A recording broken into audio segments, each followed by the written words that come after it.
Bio social trait theories کے اندر ایک important جو نیکسز ہے بٹوین کرائم اور جینیٹکس کا، یہ بھی بڑا لنک ہے۔ پہلے پچھلی تھیریز میں ہم نے ڈسکس کیا کہ انسان کا کس طرح سے بیہیویئر کا اور فوڈ کا نیکسز ہے، پھر ڈائٹ کا اور کرائم کا نیکسز ہے، پھر اس کے بعد منرلز کا کس طرح سے نیکسز ہے، پھر ہم نے نرس کی بات کی۔ یہاں پہ ہم جو اینٹی سوشل بیہیویئر ہے یا کرمنل ٹینڈنسیز ہیں وہ جینیٹکس کی وجہ سے کس طرح سے ہوتی ہیں۔ یہ جینیٹکس جو ہے یہ جنرلی جو جینز کی کمپوزیشن ہے ہر انسان کی باڈی میں، اس میں جو بیسک اے بی سی ہوتی ہے یا بیسک لینگویج ہے، اس میں ایکس اور وائی کروموسومز کا ایک نارمل کے لیے، اور اسی طرح ایکس وائی کروموسومز کا ایک کمبینیشن ہوتا ہے۔ بعض اوقات ایسا ہوتا ہے کہ ایکس وائی کے ساتھ ایک اور وائی ایڈیشنل ہو جاتا ہے، کہ وہ انسان کی پرسنالٹی کو اس طرح سے شیپ کرتا ہے جس کے اندر جنرلی ایک انسان مسکولر ہو جاتا ہے، اگریسو ہو جاتا ہے، کیونکہ ایک جینیٹیکل موڈیفیکیشن اس کی باڈی میں آ گئی، اور اس کی وجہ سے اس کے چانسز ہیں کہ وہ کرمنل ایکٹیویٹیز کی طرف زیادہ جائے۔ یہ ٹینڈنسیز اس کو پیرنٹ سے، یہ جو جینز ہیں یہ پیرنٹ سے انہیریٹڈ ہیں، یعنی والدین سے آ رہے ہوتے ہیں، سبلنگ سے آ رہے ہوتے ہیں، اور یہ اگر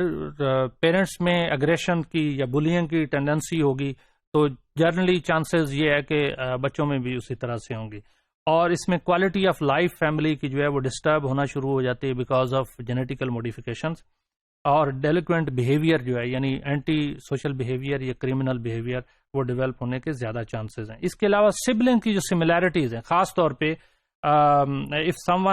one sibling is engaged anti-social behavior, his her brother or sisters may also have some kind of tendencies to become anti-social.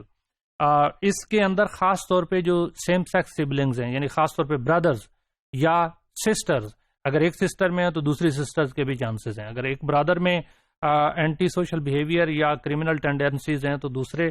Brothers میں بھی چانسز ہیں کہ اسی طرح سے ہوں۔ اس کے ساتھ اٹیچڈ یہ ہے کہ سوشل اور اکنامک کنڈیشنز بھی امپورٹنٹ ہیں جینیٹکس میں، کہ اگر کوئی انڈیویجول فوڈ انٹیک اس طرح سے لے رہا ہے جیسے کہ ہم نے پہلے ڈسکس کیا، تو فوڈ کے ساتھ اگر جینیٹیکل موڈیفیکیشن آ رہی ہے، خاص طور پہ یہ جو جینیٹیکلی موڈیفائڈ فوڈز ہیں یہ انسان کی بیہیویئر میں زیادہ رول پلے کرتے جا رہے ہیں according bio sociological trait theories, جس کے اندر کہ اگر جینیٹیکلی موڈیفائڈ فوڈ لیں گے تو انسان کے اندر ہارمونل امبیلنس آئے گا، ڈسٹربنس آئے گی، اور وہ جینز انسان کے چینج ہونا شروع ہو جاتے ہیں کیونکہ انسان کا فوڈ انٹیک کے ساتھ بہت قریبی تعلق ہے، اور اس کے رزلٹ کے طور پہ نہ صرف deviant siblings threats each other لیکن وہ دوسروں کو بھی کرتے ہیں۔ تو جینیٹیکل موڈیفائڈ فوڈ جو ہے one of the leading cause ہے کہ جو اورلی اوریجنل جینیٹیکل باڈی ہے اس میں بھی چینج لانے کی کوشش کرتی ہے۔ بایو سوشل ٹریٹس میں جینیٹک اور کرائم کے نیکسز میں جو بیس ہے وہ X Y chromosomes and X Y Y chromosomes کا جو نیکسز ہے وہ بہت امپورٹنٹ ہے، یعنی اگر ایک وائی ایکس وائی جینیٹیکلی زیادہ ہوگا یا ایکس وائی سے وائی ایک ایڈیشنل ہوگا تو ریزلٹ کے طور پہ انسان کی باڈی مسکولر ہوگی، اس کے اندر ایگریشن زیادہ ہوگا، ٹال ہو سکتا ہے، تھوڑا ہیلدی ہو سکتا ہے، اور اس کے اندر ٹینڈنسی تھوڑی ایگریشن اس میں زیادہ ہو سکتا ہے، اور ایز اے ریزلٹ یہ اسٹڈیز یہ انڈیکیٹ کرتے ہیں کہ انسان کی باڈی میں اس کی وجہ سے امبیلنس آتا ہے اور انسان اس کا اپنے بیہیویئر کو کنٹرول نہیں کر پاتا، اور اس کی باڈی یا جینیٹیکلی انہیریٹڈ پرابلمز کی وجہ سے انسان کے اندر کرائم اور کرمنل ٹینڈنسیز زیادہ ہوتی ہے۔